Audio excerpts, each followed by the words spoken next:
చపాతి పుల్కా రోటీ అలాగే ఇలా పలావ్ రైస్లు కొబ్బరి అన్నం అన్నిటికి కూడా చాలా చాలా బాగుంటుంది. అందరు కూడా ఇలా అయితే తయారు చేయండి ఒకసారి. ఈరోజు రెసిపీ వచ్చేసి కొబ్బరితో 2 రకాల రెసిపీస్ అయితే తయారు చేసి చూపించాను. ఒకటి వచ్చేసి కొబ్బరి అన్నం, అలాగే స్పైసీగా కొబ్బరి కోడిగుడ్లు మసాలా గ్రేవీ కర్రీ అండి. చాలా చాలా బాగుంటుంది. అందరూ కూడా ట్రై చేయండి. ఇది ఎలా తయారు చేయాలి వీడియోలో చూపిస్తాను. కొంచెం స్పైసీగా కోకోనట్ ఎగ్ మసాలా గ్రేవీ తయారు చేసుకోవడానికి ముందుగా వచ్చేసి ఇక్కడ ఎండుమిర్చి, కొన్ని అయితే మామూలు నార్మల్ మిర్చి అంటే, కొన్ని వచ్చేసి కాశ్మీరీ చిల్లీస్ అన్నమాట. ఇంట్లో వచ్చేసి కొబ్బరి, ఈ పచ్చి కొబ్బరి ఉంది కదా, ఈ పచ్చి కొబ్బరి తీసుకొని చూడండి, ఇంత కొబ్బరి తీసుకొని అయితే ఇందులో వేసుకోవాలి. ముక్కలుగా కట్ చేసి వేసుకోవాలి. చూడండి, ఈ కొబ్బరి కూడా ఇందులో వేసుకొని ఇది ఉడికించుకోవాలి. ఒక 5 minutes అలా ఉడికించుకోవాలి. కావాల్సినటువంటి టమాటాలు, ఉల్లిపాయలు అవన్నీ కూడా కట్ చేసుకోవాలి. ఇవి ఉడికించారనమాట, అంటే ప్యూరీ తయారు చేయడానికి. వీటిని వాటర్ నుండి సపరేట్ చేసుకుని వీటిని చల్లారి పెట్టుకోవాలి. మిక్సీ జార్ తీసుకుని ఇందులో ఉడికించుకున్నటువంటి మిరపకాయలు అలాగే కొబ్బరి వేసి మిక్సీ పట్టుకోవాలి. మెత్తగా పేస్ట్ చేసుకోవాలి. ఇప్పుడు ఇది ఇలా పట్టుకున్నాం కదా, ఇప్పుడు వచ్చేసి ఈ టమాటాలు, ఈ ఉడికించుకున్న టమాటాలు కూడా ఇందులో వేసుకొని పేస్ట్ చేసుకోవాలి. స్టవ్ మీద కడాయి పెట్టుకొని ఇందులో కొంచెం ఆయిల్ అయితే వేసుకోవాలి. ఇప్పుడు సాల్ట్, అలాగే పసుపు, ఇప్పుడు ఎగ్స్ తీసుకొని ఇందులో ఫ్రై చేసుకోవాలి. ఇప్పుడు ఫ్రై చేసుకున్నటువంటి ఎగ్స్ తీసి పక్కన పెట్టేసుకొని కర్రీ అయితే ప్రిపేర్ చేసుకోవాలి. ఇప్పుడు మళ్ళీ కొంచెం ఆయిల్ అయితే పడుతుంది. ఒక 1/2 స్పూన్ వరకు జీరా, కొన్ని మిరియాలు అంటే ఒక 6-7, ఒక 1/2 స్పూన్ వరకు అల్లం వెల్లుల్లి పేస్ట్ వేయించుకున్నాక ఒక ఆనియన్ తీసుకొని ఇలా సన్నగా కట్ చేసి వేసుకోవాలి. అలాగే కొన్ని పచ్చిమిర్చి చీలికలు,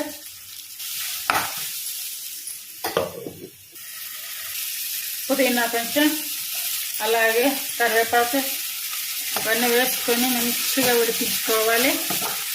ఇప్పుడు వచ్చేసి చిన్న ఉల్లిపాయలు, ఈ ఉల్లిపాయలు కొన్ని వేసుకోవాలి. ఇప్పుడు మిక్సీ పట్టుకున్నటువంటి పేస్ట్ వేసుకోవాలి. ఇది అంతా అయితే వేసుకోవాలి. ఫుల్ ఆన్ మీద పెట్టేసుకుని ఇందులో కొబ్బరి వేస్తున్నాయి కదా, ఇది మాడకుండా మధ్య మధ్యలో కలుపుకుంటూ మూత పెట్టుకొని ఉడికించుకోవాలి. అవసరమైతే కనుక అంటే ఇది కొంచెం ఉడికాక అప్పుడు కొద్దిగా వాటర్ అయితే వేసుకోవాలి.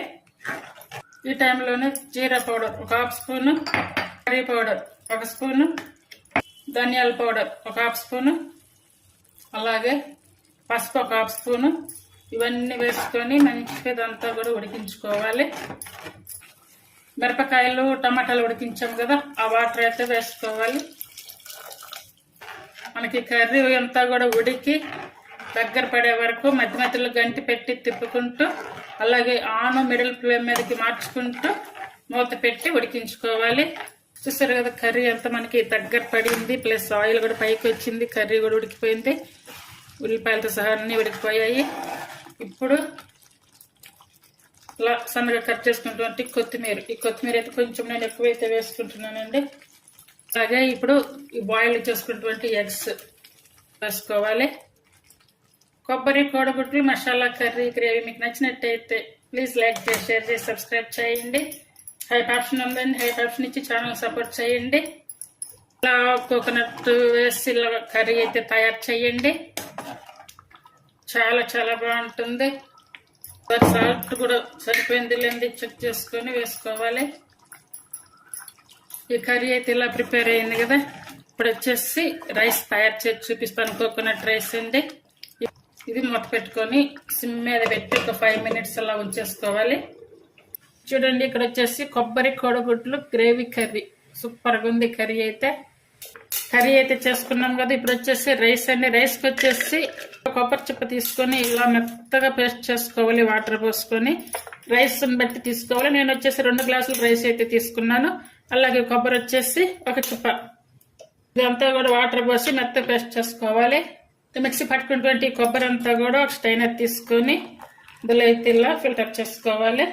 ఇలా ఫిల్టర్ చేసుకుంటాం కదా, ఫిల్టర్ చేసుకున్నప్పుడు వచ్చినటువంటి పేస్ట్ అంతా మళ్ళీ ఇందులో వేసుకొని మళ్ళీ వాటర్ పోసి మిక్సీ పట్టుకోవాలి. అంటే మనకి రైస్ ఉడికేదానికి ఎంత వాటర్ సరిపోతాయో అంత వాటర్ పోసుకొని మిక్సీ పట్టుకోవాలి. ఇలా ఫిల్టర్ చేసుకోవాలి. ఇప్పుడు ఇదంతా తీసుకున్నాం కదా. ఇప్పుడు వచ్చేసి కావాలనుకుంటే కొంచెం వాటర్ కూడా పోసుకొని మనకి రైస్కి ఎంత పడతాయో అంత విసురైతే తీసుకోవాలి. కొబ్బరి అన్నం వండుకోవడానికి స్టవ్ మీద నేను కుక్కర్లో తయారు చేస్తున్నాను. ఒక 2 స్పూన్లు నెయ్యి వేసుకోవాలి. అలాగే 1 టేబుల్ స్పూన్ వరకు ఆయిల్, 1/2 స్పూన్ వరకు షాజీరా. ఇప్పుడు వచ్చేసి హోల్ మసాలా మనకి ఇంట్లో ఏం అందుబాటులో ఉంటాయి వేసుకోవాలి. అలాగే కొన్ని జీడిపప్పు పలుకులు. చాలా సింపుల్గా చాలా ఈజీ పద్ధతులు అయితే తయారు చేసి చూపిస్తాను. కొత్త వాళ్ళు నేర్చుకునే విధంగా కూడా చేసుకోవచ్చు. ఈ కోకోనట్ రైస్ అనేది ముదురుగా కాకుండా కొంచెం బాగా లేతగా ఉంటుంది కదా కొబ్బరి. అలాంటి కొబ్బరి అయితే కనుక బాగా మెత్తగా పేస్ట్ చేసేసి ఇంకా డైరెక్ట్ గా వేసేసుకోవచ్చు వాటర్ కొబ్బరితో సహా. పుదీనా, అలాగే బఠానీ, 1/2 స్పూన్ వరకు అల్లం వెల్లుల్లి పేస్ట్, అలాగే పచ్చిమిర్చి, ఉల్లిపాయలు ఇవన్నీ కూడా మంచిగా ఉడికించుకోవాలి. అంటే ఉల్లిపాయలు అలాగే అల్లం వెల్లుల్లి పేస్ట్ మొత్తం కూడా పచ్చివాసన వరకు పోయే వరకు వేయించుకోవాలి. వాటర్ వేసేటప్పుడు వీడియో అయితే ఆఫ్ అయిందండి, సారీ. ఇప్పుడు టేస్ట్ సరిపడా సాల్ట్ అయితే వేసుకోవాలి. రైస్ చెప్పా కదా, ఇప్పుడు మనం ఎన్ని గ్లాసులు తీసుకుంటామో దానికి డబల్. నేనైతే మామూలు నార్మల్ రైస్ తీసుకున్నాను. ఆ నార్మల్ రైస్ మనకి కొంచెం ఉడకడం కూడా లేట్ కాబట్టి వాటర్ కూడా కరెక్ట్ గా తీసుకోవాలి. మళ్ళీ కొంచెం తగ్గించాలి అయితే తీసుకోవద్దు. గ్లాసుల రైస్ కి 4 గ్లాసుల వాటర్ అయితే పోసానండి, ఏం తగ్గించకుండా. ఇప్పుడు ఇది ఇలా మరుగుతుంది కదా. ఇప్పుడు రైస్ వేసుకోవాలి. ముందుగానే రైస్ ఇలా కడిగి పెట్టేసుకొని వేసుకోవాలి. చూస్తారు కదా. ఇప్పుడు ఈ రైస్ వేసుకోవాలి. ఈ రైస్ వేసుకొని అంతా బాగా కలిసేలా బాగా కలుపుకోవాలి. ఈ కొబ్బరి అన్నం అనేది కొంచెం అంటే కొద్దిగా స్వీట్ తనం అలా కలిగి ఉంటుంది కాబట్టి కర్రీ మాత్రం ఖచ్చితంగా కొంచెం స్పైసీగా అనేది ఉండాలి, ఏ కర్రీ తీసుకున్నా కూడా. ఇప్పుడు రైస్ వేసుకున్నాం కదా. ఇప్పుడు ఉడుకుతుంది. ఇప్పుడు చూడండి, ఇప్పుడు వచ్చేసి విజిల్ పెట్టేసుకోవాలి. ఇప్పుడు విజిల్ పెట్టేసుకొని 3 విజిల్స్ అయితే వచ్చే వరకు ఉంచుకోవాలి. 4th విజిల్లోకి రాకుండా కొంచెం అటు ఇటుగా ఆపేసుకోవచ్చు స్టవ్.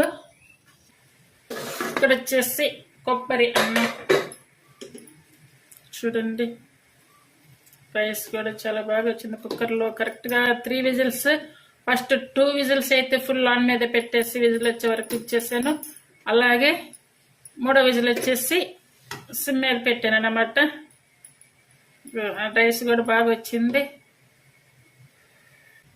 అండి ఈరోజు నేను చేసినటువంటి కొబ్బరి రెసిపీస్ అయితే మీకు నచ్చినట్టయితే ప్లీజ్ లైక్ చేయండి, షేర్ చేయండి, సబ్స్క్రైబ్ చేయండి. హైప్ ఆప్షన్ ఉందండి, హైప్ ఆప్షన్ ఇచ్చి ఛానల్ సపోర్ట్ చేయండి. కొంచెం అడుగైతే అంటింది, అది ట్రై చేయండి. మీకు నచ్చినట్టయితే ఫాలో అవ్వండి.